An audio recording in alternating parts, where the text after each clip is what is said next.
My name is Janvi. I am studying 4th standard. I am telling about Bihu. Bihu is a dance form of Assam celebrated with happiness. Thank you.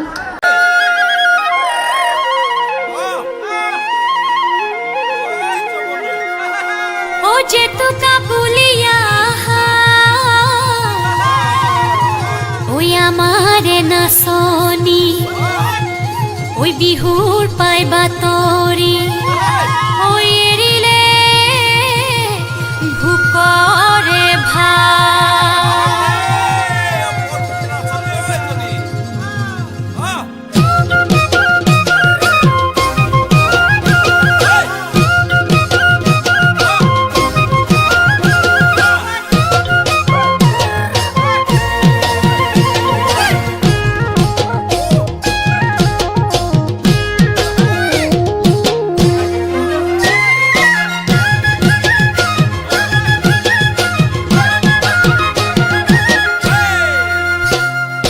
বর পথারতে পেপাতি বাজিল